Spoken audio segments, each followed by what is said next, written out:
Peace, peace, peace to the God. Peace, peace, peace. How you, my brother? Good. How you feeling, Jamar? I'm great, bro. How you? Thank you for having me on your show. I appreciate it. Man, thank you for coming through, bro. No doubt. I want to start out real quick to let people know that I reached out to you because I like the moves that you're making recently, and you was like, "Come on the Godcast," and you and me have been talking about it for a couple of years now about us coming on and talking, and Absolutely. and this is a long time in the making. I know there's a lot of people who are gonna be mad at the fact that I'm sitting down with my brother, Lord Jamal. it But is it is what it is. I mean, right. But I like the fact that you talk about being on code and you talk about talking in a healing manner about everything that we're dealing with in this culture. So that's why I'm honored to be on your Godcast, Peace to the Gods and Earths, and what the Gods and Earths have represented to hip hop culture, to what you have brought to hip hop culture as a solo artist, as an individual, and through Brand New Being. I love and respect you, and thank you. thank you, brother. I definitely appreciate you. Love and respect you right back. Um, so real quick, so yeah, you did hit me up. Mhm. Maybe you want to just share with the people why you hit me up, why you felt compelled to just give your brother a little shout out, what you might have saw going on, Right. and made you feel like, yo, you know what, right on to the brother. Yes. Well, I mean, I've been doing this hip hop music for a long time. You spoke in the intro a little bit about how we met, and I don't know if you remember this, but I mean, I actually met you in Brooklyn in Sheepshead Bay at a club called Club Intensities when I Mm. was like 15, 16 years old. I had a little group when you and Sadat had just set out on the promotional for In God We Trust. Y'all was doing a little Oh, around the city. see, now you're cracking me in the head right there. Now you're cracking me in the head because Brisket I'm TV was the promoters of the party I'm thinking it was at the bookstore with with that press. Dead Press, Yeah, right? that was the second iteration. Ah, okay. But I had started establishing myself in the scene by the time you met me at the bookstore at Akiru Books. But Right. I say that to say that I've been doing this for a long time. And DJ Vlad is somebody I go back with years, when he was making them Tupac Biggie mixtapes before he started with in the new media space. And so he's somebody who I could say I wouldn't go on his show if I didn't respect what he did. Right. You understand what I'm saying? And Right. obviously I have respect for you, and obviously I have respect for my son and for Godfrey. So I see these people having this conversation in the public that I feel like needs to be had in the culture, and the way that in which the moves which you made, regardless of whose point is right or wrong, and I do believe that y'all have made some very valid points. Um, the fact that you use this opportunity to say, okay, well, we gonna really promote our own thing. You know what I'm saying? Like, regardless of how Godcast do, you know what I mean? But regardless of how that do, Vlad gonna be all right. You know what I'm saying? And I just like to see my brothers. I feel like it's like the free agency in the sports. You know what I'm saying? I like to see my brothers get together. Right. When you came on with Royce, I didn't watch the interview. I just seen the headlines. But you had a conversation with Royce. It's very important, and I appreciate that as well. Right. I mean, yeah, I feel like I always talk about frame of reference, and psychologically, we need certain frame of reference in order to be able to move. For people to have an example of how to move, and a lot of times, a frame of reference is always something negative. It's always something wrong. Like somebody does this, and I'm supposed to do that, and whatever that is, it's usually like wild out or do something emotionally damaging to everybody. Like instead of showing, um, you know, examples of strength, examples of unity, solidarity, and this is an opportunity in time that we have right now, and it just so happens that Vlad was the one to help bring about that unity amongst us. You know what I mean? And it is what it is. You know what I mean? Like it ain't like we hate dude, but at the same time, he helped us come together for one common cause, and Yeah. hey, that's what it is. Yeah. I mean, that's the way it's supposed to be, right? Like, the the whole reason, you and Vlad and everybody who go on Vlad is a mutual relationship. It's like he getting some out of you, you getting some out of him. It Absolutely. depends on how you use that platform. And I think that people like yourself and Godfrey, and that's the reason I think y'all came together, have used that platform in the right, correct way. Right. Yeah. Right. And that's what made me like rock with him in a way, because I've seen other platforms that didn't have the equivalent of a me or a Godfrey or any of some of the more conscious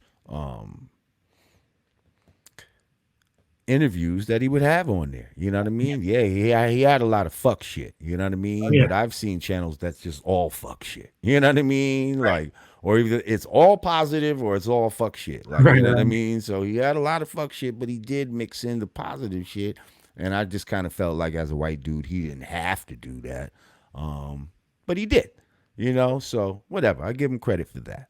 But right now he's standing on the wrong side of what's going on. He's standing on the wrong side of history. And, you know, let the chips fall where they may. That's what he said. Like, he's, you know, he said, let the chips, he's ready for whatever comes from this. So now the chips is flying all over the motherfucking room right now. So that's what it is. Right. I mean, I think that you know, I be on the phone with Vlad. You know, we be on the phone talking and texting back and forth. I haven't spoken to him since this situation popped off. But I just think with this issue, I think the points that y'all raised, and I haven't really you know, paid attention to the whole thing, but some of the points that I've seen on social media and through the clips that have been posted that y'all raised, the point that I agree with the most, I think, is just the hypocrisy of the thing. You know, I think that like, you know, without getting too much into what Nick Cannon said or what Farrakhan said or whether you agree with it or not, like, I think I do understand the point of, well, are you going to claim Jewish culture or not? You know what I'm saying? And I think that what opens Vlad up to criticism is he doesn't claim. It seemed in this situation he claimed Jewish culture when it was convenient to. There you go. That's what I think is the most glaring issue with the situation. There you go. And I actually received a letter from like a Jewish guy from over there in Israel. And he said Vlad has no right to talk on Jewish issues if he's not married to a Jewish woman. Yeah, I mean, that's, you know, that gets some other deep Zionist shit. Like. Yeah. And he went on to say, though, he saw nothing wrong with what Minister Farrakhan said. And he did think that Vlad should apologize, especially because Farrakhan is a religious leader. I mean, Farrakhan is well known that Farrakhan has a volatile relationship with certain aspects, particularly right-wing aspects of the Jewish community and the Zionist community, and the NOI and the ADL have been going at each other for years. Farrakhan, regardless how you feel about Farrakhan, one thing that can't be taken away from him is he is a master wordsmith. He's a brilliant man. He studied in history. He chooses his words carefully. Yes. So when he says things that trigger people, I am of the belief that he's doing that on purpose. He knows exactly what he's saying and doing. He's using his words and placing them carefully, to whereas he knows that he could stand on certain things fact-wise, but he also knows in the way that he words it is going to, you know, some feathers are going to be ruffled. And I think that's a strategy, and I think that's a tactic, and I think it's one that he's been adept at for years. I think he's gotten better at it than he used to be. You know what I'm saying? But I think that's what the issue is when y'all make the point of, well, listen to the whole speech in context. When you listen to it in context, you can't deny a lot of the facts and things that he break down. But he speaks in sound bites. So sometimes the sound bites get taken and used, and not just weaponized against Farrakhan, but weaponized against the community, weaponized against anybody who's ever had association with it. You know, there's a lot of things that I don't agree with the Nation of Islam about. There's a lot of things that I don't agree with Farrakhan about. I respect the position and the impact that the NOI has had in my community. And I respect the stance that they have taken throughout the years, decades, that other people have not taken. And that's what I mean about being on code. Like, there's a lot of issues that I have with the way that they represent and things that they say and do, but we come together on the pro-Black part of it. And so you'll never hear me speaking bad about the Nation of Islam. I'll speak critically within family circles, You know what I'm saying? And that and I feel the exact same way that you feel, brother. Right. Okay? Right. I would, but you would never hear me say anything out loud outside the family. And right Right. now, that doesn't matter what we don't agree with. It's what we do agree with right now that does matter. Right. Like, That's a very important point. and everybody else, it seems like every other culture, you know, they're able to come together for what they have in common. They don't necessarily have to like each other. You know, like, oh, look Mhm. at that guy over there. You see that fucking guy? I hate him. You know what Mhm. I mean? But we make millions of dollars together. Like, that's the fucking way how they move. Like, you know what I mean? Us, Absolutely. if I we don't mean, like somebody, we can't do no. We don't even want to breathe the same air as them, and that's like we got to stop that type of shit. not to make it too political, but this example is too glaring for me to even ignore it. Right now, I just seen before I got on the line with you that Donald Trump just went to the Walter Reed Hospital for Right, complications with the COVID. right, He was saying it's a fake disease. He was calling it the Kung flu. His base was rolling with that. Donald Trump said, I grabbed him by the pussy. His base was rolling. His base is evangelical Christians.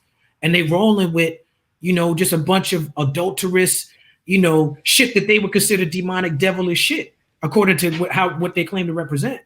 But right. they don't care about all that because they understand that when it comes to political positioning and policy, that he going to put in the judges that they want to put in. So they willing to forgive. They willing not to forgive, but to ignore all of it because they like he's on code with this white supremacist plan that we have. He's very much on code with it. So I don't care about his personal life. I don't have to like him as an individual. We rolling together as a unit. And us, I think, particularly in the era of social media, we are too quick to do what Malcolm asked us not to do, which is air our dirty laundry. And I think that it's important to understand how to have these conversations without tearing down each other.